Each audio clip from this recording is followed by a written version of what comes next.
సుమన్ టీవీలో మీ business promotions కోసం ఈ కింది నెంబర్ను సంప్రదించగలరు.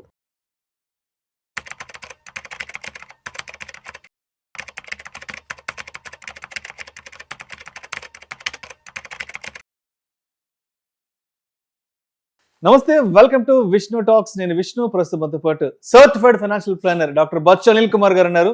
సార్తో మాట్లాడదాం. అనిల్ గారు నమస్తే సార్. నమస్తే విష్ణు గారు. అనిల్ గారు, ఈ వీడియోలో కాస్త డీటెయిల్ గా పిఎఫ్ విత్డ్రాల్ గురించి మాట్లాడుకుందాం. సార్, ఒకప్పుడు పిఎఫ్ అమౌంట్ విత్డ్రా చేసుకోవాలి అంటే కొన్ని నెలలు, వారాలు, సంవత్సరాలు పట్టేది. ఏది మనం దరఖాస్తు చేసుకున్న రోజు నుంచి.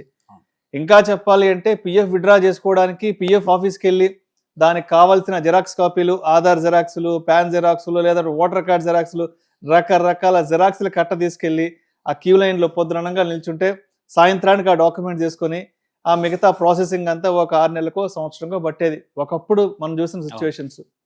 సో ఇప్పుడు ఎలా ఉంది అంటే, జస్ట్ రీసెంట్గా ఒక ఆర్టికల్ కూడా చదివాను, త్వరలో పిఎఫ్ అమౌంట్ని ఏటీఎం ద్వారా కూడా విత్డ్రా చేసుకునే సౌలభ్యాన్ని తీసుకురాబోతున్నారంటూ కూడా ఒక వార్త రావడం జరిగింది. మొత్తానికి పిఎఫ్ కార్పొరేషన్ కూడా టెక్నాలజీని అందిపుచ్చుకొని ప్రజలకు మెరుగైన సేవలు అందించేందుకు ముందుకు వస్తుంది. సో దీనికి సంబంధించిన పూర్తి వివరాలు మన సుమన్ టీవీ ప్రేక్షకులతో పంచుకోగలరు. తప్పకుండా. సో ఫస్ట్ థింగ్ మీరు అన్నారు, ఏదైతే ఇంతకు ముందు ఉన్న పరిస్థితి ఏదో అది మోరార్లెస్ ఈపీఎఫ్ 1.2 వర్షన్లో. ఆ టైంలో ఇవన్నీ ఆఫీస్కి వెళ్ళాల్సి వచ్చేది, ఇవన్నీ చేయాల్సి వచ్చేది. దాని తర్వాత ఒక్కోసారి రిజెక్ట్ అయ్యేది, మళ్ళీ వెళ్ళాల్సి వచ్చేది. దాన్ని ఓవర్కమ్ చేయడానికి ఏంటంటే ఈపీఎఫ్ 2.0 అయితే ఎప్పుడైతే వచ్చిందో విత్డ్రాల్ ప్రాసెస్ ఆన్లైన్ చేశారు. సో ఆన్లైన్ చేశాక ఇంతకుముందు కన్నా కొంచెం ఇబ్బందులు తగ్గాయి. అట్లని చెప్పేసేసి మొత్తం ఈజీగా ఉందంటే లేదు. ఎందుకంటే మీకు ఈపీఎఫ్ వెబ్సైట్లో లాగిన్ అవ్వడం అనేది లాటరీ తగలడమే ఒక్కోసారి. అందుకే ఏంటంటే అందరూ కూడా రాత్రిపూట లేట్ నైట్ ఎర్లీ మార్నింగ్ చేసి లాగిన్ చేయాల్సి వస్తూ ఉంది. అండ్ సబ్మిట్ చేసినా సరే కావాల్సిన డాక్యుమెంటేషన్ కూడా చాలానే ఉంది. నీ ఏమంటారు పాస్బుక్ కానివ్వండి, నీ డాక్యుమెంట్స్ మొత్తం కూడా చేస్తూ పాటు స్టేట్మెంట్స్తో పాటు అన్నీ సబ్మిట్ చేశాక కూడా నువ్వు చెప్పిన కారణాలు చూపించి అర్లీ విత్డ్రాల్కి కానీ పార్షల్ విత్డ్రాల్కి పెట్టినా కానీ రిజెక్ట్ అవుతానే ఉందన్నమాట. నువ్వు దాని మీద నమ్మకం పెట్టుకోలేము. మీరు అన్నట్టు ఇంతకుముందు కన్నా 1 week to 10 daysలో ఒక ట్రాన్సాక్షన్ ఎస్ఆర్నో అవుతుంది, బట్ రిజెక్షన్స్ కూడా చాలా అవుతా ఉన్నాయి. సో ఎవరైతే డబ్బులు నిజంగానే అవసరం ఉండి విత్డ్రాల్ కోసం రిక్వెస్ట్ పెట్టిన వాళ్ళు మాత్రం ఇబ్బందులకు చాలా గురవుతున్నారు. ఇది నియర్లీ ఒక లాస్ట్ 6 months నుంచి ఈపీఎఫ్ఓకు కంప్లైంట్స్ వెళ్తూ ఉన్నాయి. జనరల్ కూడా అందరూ పబ్లిక్ కూడా కంప్లైంట్ చేస్తూ ఉన్నారు. ఇట్లా ఎన్నిసార్లు చేయాల్సి వస్తుంది, మాటికి రిజెక్ట్స్ అవుతున్నాయి, వెబ్సైట్ ఓపెన్ అవ్వట్లేదు, అదొక గగనం అయిపోయింది అని చెప్పి ఒక పెద్ద ప్రాబ్లం ఉంది. ఇంకొకటి ఏంటంటే ఒక 3-4 నెలల క్రితమే ఇన్స్టెంట్గా మనము విత్డ్రాల్కి ఆప్షన్ ఇస్తాము అని డిస్కషన్ వస్తూ ఉండింది, బట్ డేట్ లైన్ రాలేదు, ఎప్పుడు డేట్ రాలేదు. సో ఇప్పుడు ఏంటంటే EPF 3.0 2.0 better, but still lot of issues.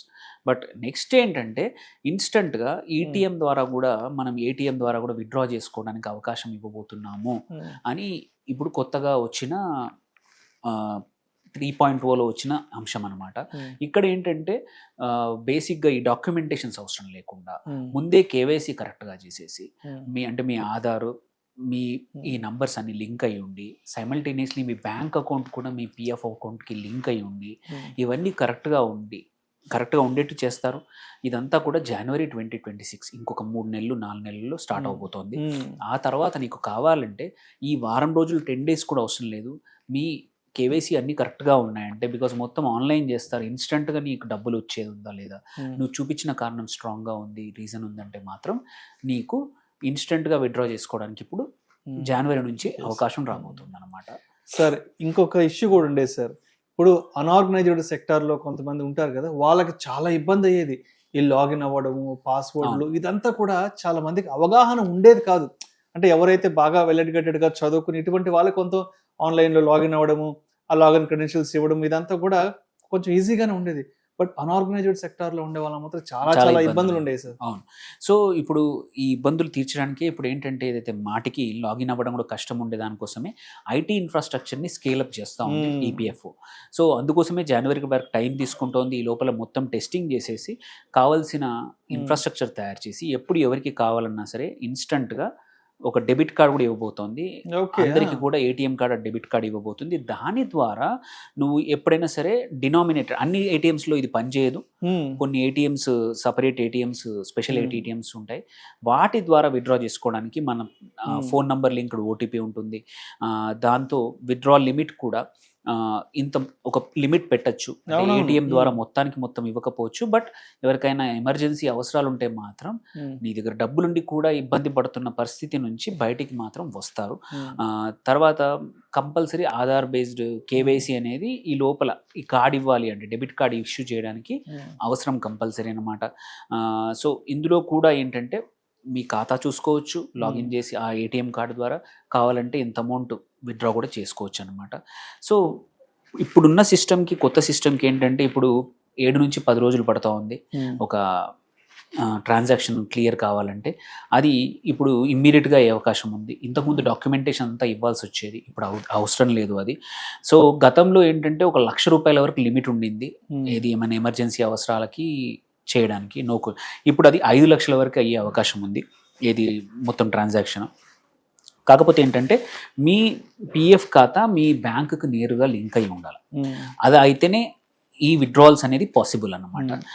తర్వాత మీ యూఏఎన్ నంబరు ఏదైతే పిఎఫ్కి యూఏఎన్ నంబర్ అవసరమో, universal account number, Aadhaar and at the same time pan పూర్తిగా అన్నీ కూడా ఒకే రకంగా అప్డేట్ అయ్యి ఉండాలి. చాలా మటుకు ఏమవుతుందంటే ప్యాన్లో ఇంటి పేరు ఉండదు, ఆర్ ప్యాన్లో ఇంటి పేరు ముందు ఉంటుంది, ఆర్ ఆధార్లో వెనకాల ఉంటుంది. ఈ ఇబ్బందుల వల్ల చాలా మందికి ఇబ్బందులు ఎక్కువ మటుకు జరిగేది దీనివల్ల. ఇక్కడ ఇంకొక ఇబ్బంది ఎస్పెషల్లీ లేడీస్కి చాలా పెద్ద ఇబ్బంది ఉంటుంది. ఎందుకంటే పెళ్లికి ముందు ఇంటి పేరు, పెళ్లి తర్వాత ఇంటి పేరు మారిపోతుంది. ఇక్కడ చాలా మంది ఇబ్బంది ఫేస్ చేస్తారు. ఎస్, సో ఈ ఇష్యూసే చాలా మందికి జరిగేది. బ్యాంకులో ఒక పేరు ఉంటుంది, ప్యాన్లో ఒక పేరు ఉంటుంది, ఆధార్లో ఒక పేరు ఉంటుంది, లేకపోతే అందులో ఉంది ఇందులో ఉండదు, ఇవన్నీ కాకపోతే పిఎఫ్లో ఇంకో పేరు ఉంటుంది.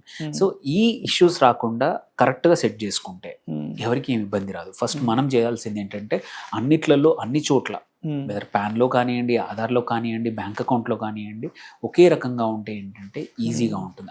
అది కస్టమర్గా బాధ్యత ఏంటంటే ప్రాబ్లం వచ్చినప్పుడు లాస్ట్ మినిట్ పరిగెత్తడం కన్నా ముందు నుంచే మనం ఒకసారి యాజ్ ఎ పిఎఫ్ వినియోగదారుడుగా, ఖాతాదారులుగా మనం సొంతంగా ఒకసారి అన్నీ కరెక్ట్గా ఉన్నాయో చెక్ చేసుకోవడం.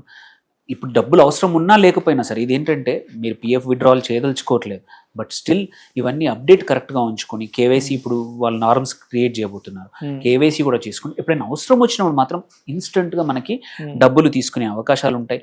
ఎందుకంటే మెడికల్ ఎమర్జెన్సీయే కానివ్వండి, ఎడ్యుకేషన్కే కానివ్వండి, ఏదైనా ఇల్లు కొంటున్నాం కడుతున్నా కానీ విత్డ్రాల్కి పిఎఫ్ ఆప్షన్ ఇస్తూ ఉంది. సో ఇలాంటప్పుడు ఏంటంటే ఈ 3.0లో కొత్త వర్షన్లో ఒకటి ఎప్పుడైనా సరే ఏటీఎం ద్వారా తీసుకుంటాం కానీ ఓటీపీ అథెంటికేషన్ సరిపోతుంది. ఏదైతే మన యూఏఎన్ నంబర్కి లింక్ అయి ఉన్న ఫోన్ నంబర్కి, ఈమెయిల్ ఐడికి ఓటీపీ వస్తుంది. అది ఎంటర్ చేస్తే ఆన్లైన్ మనం విత్డ్రాల్ ఆప్షన్ వాడుకోవచ్చు. అండ్ ఇక్కడ ఏంటంటే ఇంపార్టెంట్ తెలుసుకోవాల్సింది ఏంటంటే PF is supposed to be for longer term అనమాట. అందరూ కూడా తొందరపడి బికాజ్ అవకాశం ఇస్తుందని విత్డ్రాల్ చేయకండి. భవిష్యత్ అవసరాల కోసం అది భవిష్యత్తు కోసం, మన అవసరాల కోసం మనం పక్కన పెడుతున్న అమౌంట్ అయినంత వరకు దాన్ని ముట్టుకోకండి. దాని రిటర్న్స్ 8% ఆ రేంజ్లోనే రావచ్చు, బట్ ఏంటంటే మీరు 5 సంవత్సరాల కన్నా ఎక్కువగా దాన్ని ఉంచితే ఎటువంటి ఇన్కమ్ ట్యాక్స్ ఉండదు విత్డ్రాల్ అప్పుడు కూడా. పబ్లిక్ సెక్టర్లో 8% ఇంట్రెస్ట్ అంటే నాకు తెలిసి ద బెస్ట్ ఆప్షన్ ఇదే. One of the decent returns. ఇప్పుడు మీరు పెద్ద ఇన్కమ్ బ్రాకెట్లో ఉంటే 30%, చిన్న ఇన్కమ్ బ్రాకెట్లో ఉన్నా సరే 10 to 20% మీకు ట్యాక్స్ ఎగ్జెంప్షన్ వస్తూ ఉంటుంది. సో ఎఫెక్టివ్లీ మీ ఇంట్రెస్ట్ రేట్ అనేది 9.5-10 వరకు వెళ్తుంది. ఎందుకంటే ఇది అండ్ అన్ని ఇన్వెస్ట్మెంట్స్ కూడా మార్కెట్ లింక్ కూడా ఉండాల్సిన అవసరం లేదు. మనం పోర్ట్ఫోలియో ఎప్పుడు ఒక 20%, 30% ఫిక్స్డ్ ఇన్కమ్ ఉండాలంటాం. ఇది కుడ్ బి మీ fixed income, PF could be మీరు కావాలంటే ఫిక్స్డ్ ఇన్కమ్ లాగా పెట్టుకొని మన పోర్ట్ఫోలియోని కాపాడుకోవాలి. లేదంటే 5 years కన్నా ముందు విత్డ్రా చేస్తే మనం కంపల్సరీ TDS కట్ అవుతుంది ఇన్కమ్ ట్యాక్స్. ఓకే, సో మళ్ళీ క్లెయిమ్ చేసుకోవాల్సి వస్తుంది. మన ఇన్కమ్ సఫిషియెంట్గా ఉందో చూపించుకొని అప్రాప్రియేట్ మన ట్యాక్స్ స్ట్రక్చర్ ఏదైతే ఉందో దాని ప్రకారం ఇంపాక్ట్ అవుతుంది. అండ్ రిటైర్మెంట్ కార్పస్ చేద్దాం అనుకున్నప్పుడు మాత్రం తగ్గిపోతుంది. అర్లీగా విత్డ్రాల్స్ ఎప్పుడు కూడా మీ రిటైర్మెంట్ కార్పస్ తగ్గించేసి మీరు మళ్ళీ సేవింగ్స్ పెంచుకోవాల్సిన అవసరం వస్తుంది పిఎం విత్డ్రాల్ చేస్తే. Don't look at as a ఏమంటారు ఎప్పుడంటప్పుడు తీసుకుని ఆ ఫండ్ లాగా చూడొద్దు పిఎఫ్ని. అదొక లాంగ్ టర్మ్ సేవింగ్స్. ఎందుకంటే ఎవరైతే అలా దాన్ని ముట్టకుండా ఉంటారో ఇన్ని సంవత్సరాల 8% కంపౌండింగ్ అయినా పర్లేదు, బట్ కంపౌండింగ్ అవుతుంది. And at the same time మీరు ముట్టుకోరు కాబట్టి ఏదైనా సరే corpus when you don't touch it, frequently withdrawal చేయకపోతే మంచిగా పెరుగుతాయి. సో ఆ కార్పస్ ఫిక్స్డ్ ఇన్కమ్ అలా పెరుగుతూ ఉంటే 25-30 years ఉంటే డీసెంట్ అమౌంట్, ఒక పెద్ద అమౌంట్ వస్తుంది రిటైర్ అయ్యేప్పుడు, విచ్ క్యాన్ బి ఏమంటారు ఒక యాన్యుటీ కోసము ఆర్ ఒక మంచి ఫండ్లో పెట్టుకొని ఎస్డబ్ల్యూపీ ద్వారా విత్డ్రా చేసుకోవచ్చు ఆ తర్వాత. సో అందుకే తొందరపడి విత్డ్రా చేయకండి, జస్ట్ బికాస్ ఈపీఎఫ్ఓ మనకు అవకాశం ఇచ్చిందని చెప్పేసేసి ఎందుకంటే అంటే అవకాశం ఉందన్నంత మాత్రాన విత్డ్రా చేయడం మాత్రం కరెక్ట్ కాదు. ఇంకా ఆలోచించండి, బట్ ఎమర్జెన్సీలో మాత్రం ఒక కొత్తగా ఇంకొక లిక్విడిటీ ఆప్షన్ మాత్రం వచ్చిందని చూడడం తప్ప. సో యాజ్ ఏ ఖాతాదారులుగా మనకు బాధ్యత ఏంటంటే కేవైసీ కరెక్ట్గా ఉందా చూసుకోవడం, మన ఆధారు, బ్యాంకులు అన్ని చోట్ల సేమ్ పేరు ఉందా లేదా, కరెక్ట్గా ఉందా లేదా అని చూసే బాధ్యత మనది. లాస్ట్ మినిట్ ప్రాబ్లం వచ్చాక ఈపీఎఫ్ఓని వాళ్ళని అక్యూజ్ చేయడం కన్నా మనం కరెక్ట్గా ఉంటే అన్ని పనులు ఈజీ అయిపోతాయండి. రైట్. సో మొత్తానికైతే 2026 జనవరి నుంచి ఫుల్ ఫ్లెడ్జ్డ్ గా సరళతరం కాబోతుంది. సో మొత్తానికి అంటే అకౌంట్ లో డబ్బులు ఉన్నాయి కదా అని చెప్పేసి అంతా విత్డ్రా చేసేసుకోకుండా ఏదైనా మీ అవసరానికి నిమిత్తం కొంతవరకు చేసి పెట్టుకోవడం మంచిది అంటారు. అంతే, అది కూడా 5 years తర్వాతే, ఎందుకంటే 5 years కన్నా ముందు చేస్తే మాత్రం TDS కట్ అవుతుంది. Right sir. Thank you so much.